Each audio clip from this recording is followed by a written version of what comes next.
Spielberg a ressuscité dans Jurassic Park pour notre plus grande terreur. Préparez-vous à courir très vite.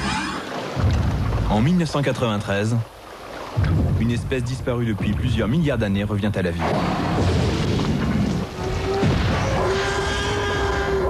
Putain, j'en ai marre d'avoir toujours raison. En effet, grâce au film Jurassic Park, il est enfin permis à l'homme de voir ce à quoi ressemblaient des dinosaures de manière hyper réaliste.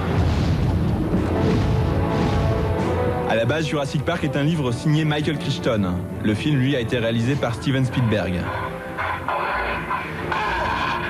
Un cinéaste familier des films de monstres, vu que c'est aussi à lui que l'on doit Les Dents de la Mer. Ce n'est d'ailleurs pas un hasard si les débuts des deux films présentent certaines similitudes. D'un côté, on a une victime attaquée par un monstre qu'on ne voit pas. Et de l'autre, on a aussi une victime attaquée de la même manière par un monstre invisible. Au départ, pour rendre les dinosaures crédibles à l'écran, Spielberg comptait utiliser un mélange de dinosaures taille réelle et de dinosaures animés à la main, en image par image. Mais cette dernière technique ne le satisfaisait pas pleinement. Le mouvement était très exact et très rythmé. Mais il restait encore quelque chose d'artificiel. Et c'est à ce moment-là que Dennis Muren est venu me présenter un test. Dennis Muren a en fait proposé à Spielberg de réaliser les dinosaures en images de synthèse. Rappelons qu'à l'époque, cette technique n'avait encore enfanté aucune créature vivante. Par contre, elle était capable de recréer des matières comme l'eau dans The Abyss ou du métal liquide comme dans Terminator 2.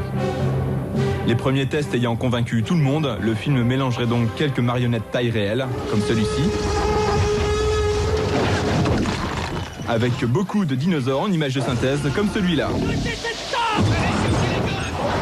Et pour pouvoir reproduire correctement les mouvements des créatures, les infographistes sont notamment inspirés de leurs propres gestuels. On courait en s'imaginant être des Gallimimus. On a observé nos mouvements. Les Gallimimus sont des bipèdes, et les êtres humains aussi. On peut donc apprendre des choses sur la façon de déplacer son poids, et des choses comme ça. Mais paradoxalement, l'un des effets spéciaux les plus complexes à réaliser ne concernait pas les dinosaures. Un verre d'eau. Je ne savais pas comment faire ces vibrations. J'ai appelé des ingénieurs du son, j'ai fait appel à la physique, des générateurs de vagues. On essayait d'avoir ces ondes circulaires parfaites dans le verre. La nuit avant la prise, je suis rentré chez moi. À la maison, j'ai continué d'expérimenter. J'ai pris une guitare, posé un verre dessus, gratté les cordes, et l'eau s'est mise à vibrer. J'avais réussi. Et oui, ils ont donc tout simplement tendu une corde de guitare entre la voiture et le sol, corde qu'il suffisait de pincer au moment voulu. Jurassic Park doit bien évidemment aussi beaucoup au génie de Spielberg, comme le montrent les images de cette séance de travail sur la séquence du T-Rex. Il faut avant tout que ça fasse vraiment peur. Quand on a une séquence comme ça, on doit se placer du point de vue des enfants, à l'intérieur de la voiture.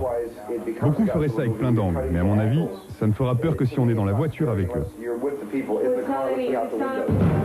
Grâce au génie de Spielberg et à l'avancée technologique de l'infographie, Jurassic Park a fait un carton et a engendré 2 suites. Bon, on vous en aurait bien montré davantage, mais là, on n'a plus de budget. Et puis de toute façon, tout le monde le sait, hein, les dinosaures, hein, ça n'est